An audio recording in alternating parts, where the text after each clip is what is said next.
Hello, everyone. So, what's this physics stuff about anyway?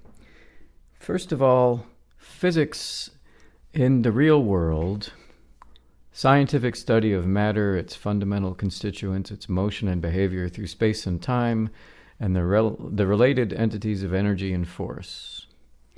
So, that's a little vague, but it's supposed to be because physics is kind of a grand thing. But in essence, we want to try to use physics to understand why things work the way they do out there in the universe outside of ourselves, or so we think. In Second Life, however, it doesn't necessarily mean that. There are three different uses of physics in Second Life that I'm going to talk about, and the first one is called Physics Engine.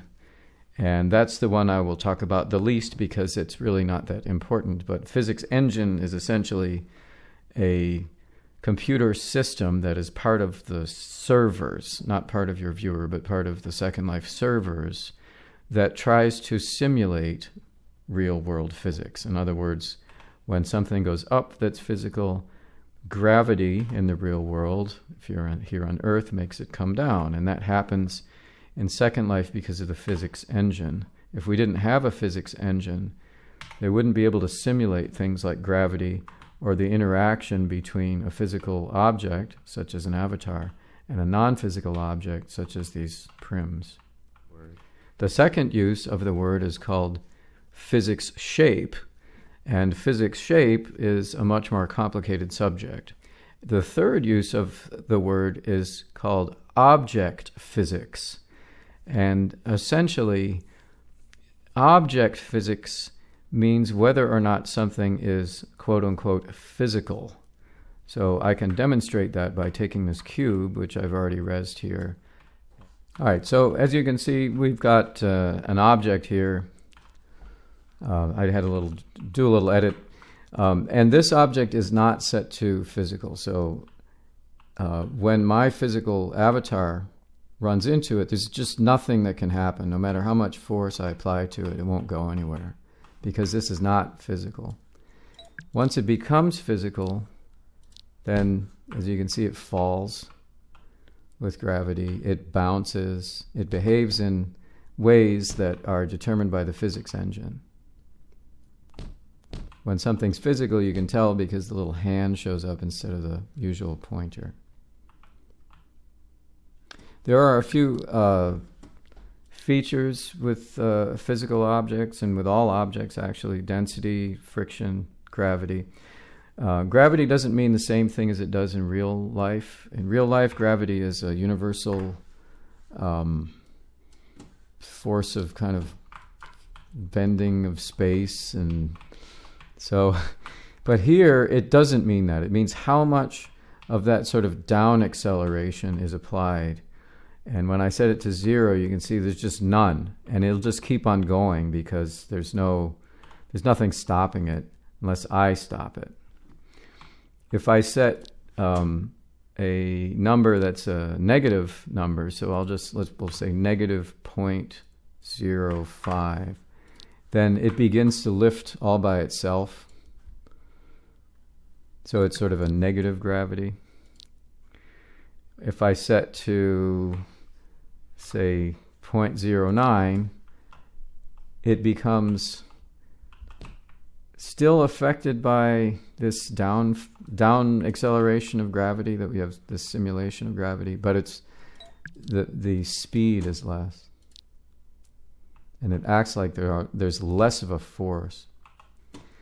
This can be set to a very high number using a script, but here in the edit system, I think the highest you can go is about that. So I can still move it, but it's just not possible for me to push it with my avatar since it's got so much, 28 times the usual amount. So that's sort of what gravity does. You can see it goes faster than you would have with normal gravity. So this is a little bit tantamount to changing the gravitational constant of the local universe. So there's a few things that you can see are aspects of physical objects as opposed to non-physical. The thing that's relevant in vehicle use, which I'm sure you'll find, is when your engine is off, it doesn't have the hand, but when you turn the engine on, it does have the hand. So now it becomes physical, and although this is set so that you can't grab it, that's sort of a normal thing. Now the object interacts with its environment. So if we set this thing to not physical, which the cube is now not physical, you can see it just won't allow us to move no matter how much force we put, because the car is physical, the prim is not. If I make the prim physical,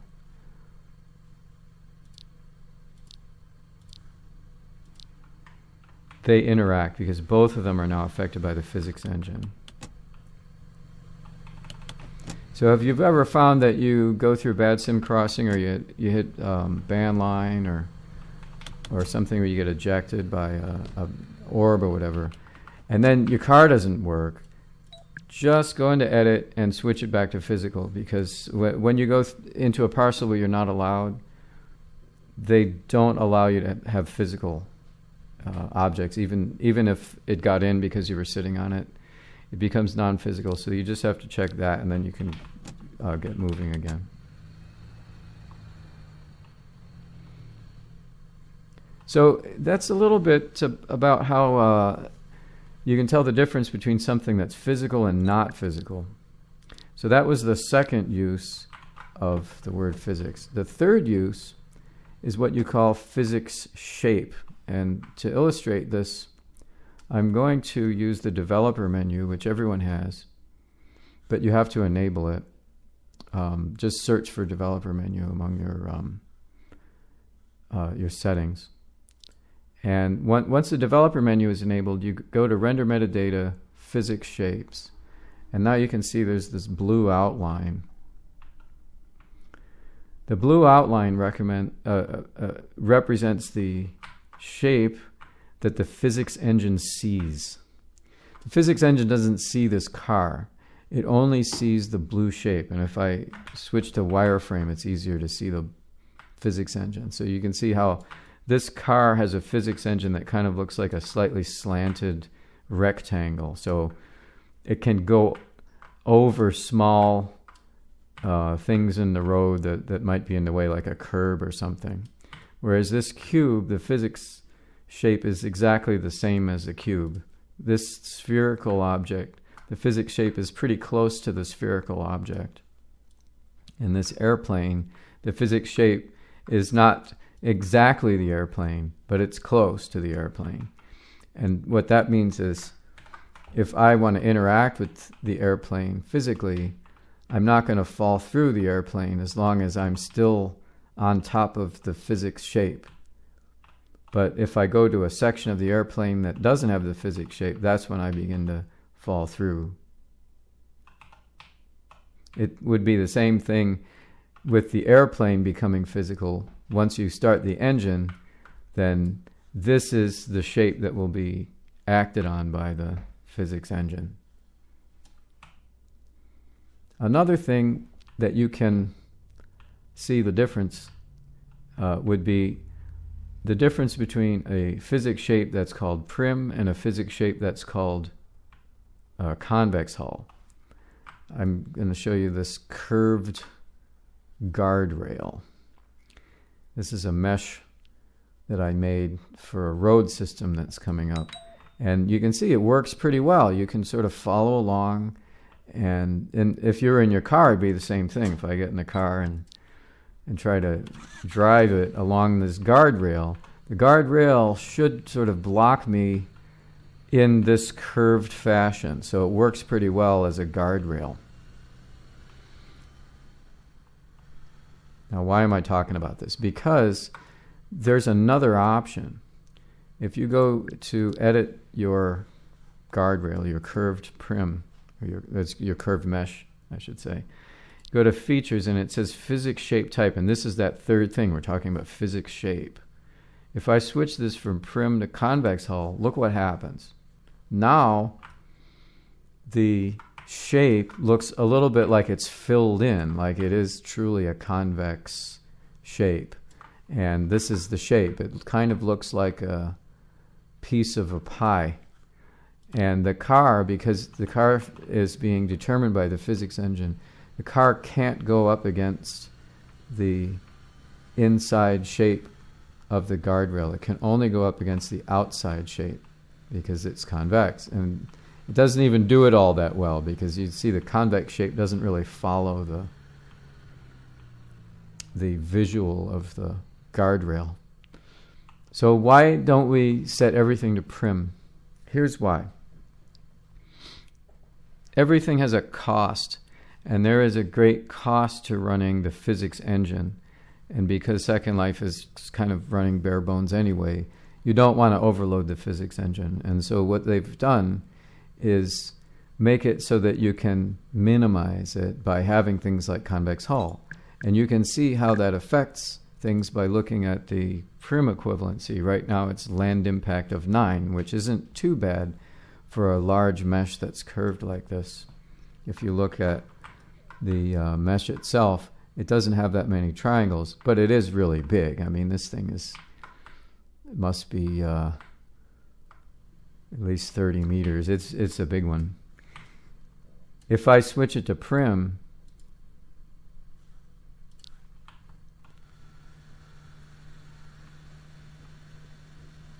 works pretty good. But then if I make it physical, then you can see the difference in the land impact. So that will give you some idea of what the physics engine sees. 19. If I go back and set it to convex hull and then go physical, only 9. And this is why often when you get a large vehicle and then you turn the engine on, the physics engine just can't deal with it because it's too complicated. And so the land impact jumps. It might be 100 when the engine is off, and it could be 500 when the engine is on. And that's because the physics shapes are too complicated. Instead of just being simple convex hulls, if it's like a really complex sailboat where you're supposed to be able to walk around on the inside and it has all these different nooks and crannies, if you try to do that and then use the physics engine, which means you went physical, then the land impact is going to go way up because it stresses a server a lot. Anyway, the other thing about these sort of physics objects is that they can be made to interact with each other in sort of magical ways. So what I've done here is I have a sphere which is hollow, and you can see how it's hollow on the inside. And then there's another sphere which is linked to a plate. The sphere that's linked to a plate is physical, and the other one is not. And so it turns it into this little swing ride. So there's not scripted object. There's nothing happening here except the physics of Second Life. Now, I've done experiments like this, but this particular one, someone who was visiting my shop showed it to me, so I've just recreated it for you. There's a lot that you can do with the physics engine using things like friction and so on. And friction will be the last thing I'll cover because I don't want to take up too much time.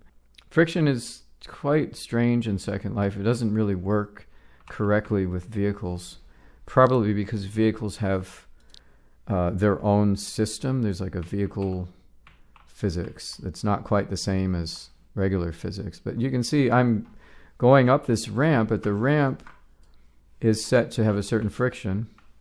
And the friction right now is, I think, it's either 0.1 or it's 0. So because I have my own physics, the avatar, of course, is physical. Because this ramp is set to 0 friction, I'm going to slip. But then sometimes I don't. Now, why is that? The reason is all this stuff is happening on the viewer side, and there are only a certain number of updates that the server will send you. So sometimes you get stuck. You probably noticed this with guns and things like that. Some things look like they got stuck, but you actually did make contact. If I set this to a higher friction, let's say I set it to 100 instead of 0, now I shouldn't slip at all. Even if I angle this up like that, I still don't slip. Let's angle it up even more.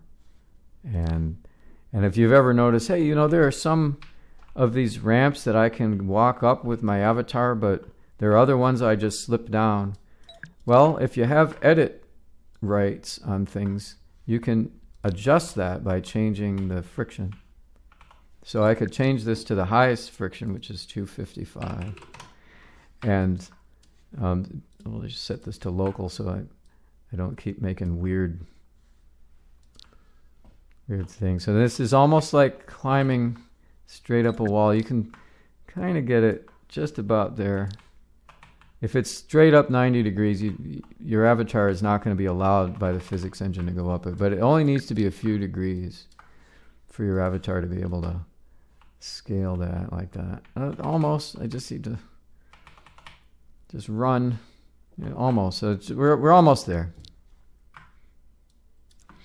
So before I go, I just wanted to mention that, have you ever noticed that sometimes objects will just sort of jump and bounce and act really weird?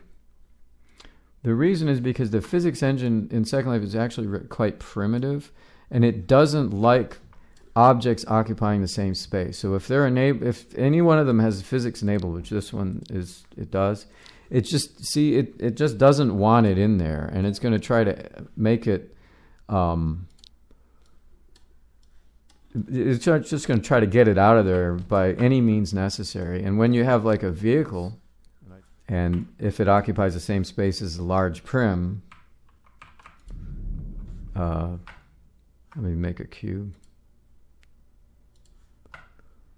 then bad things are going to happen. See, when it starts to do this bouncing stuff, and it just does not want to. The physics engine is going to try to resolve this situation somehow, and it sometimes, see, this is what I'm talking about, where it can't figure out what to do, and there it goes, off-world. So there you go. So this hopefully will explain a few things about physics in Second Life and why things work the way they do. This is not intended to be expert advice. This is just what I've found so far. So thanks again. See you next time.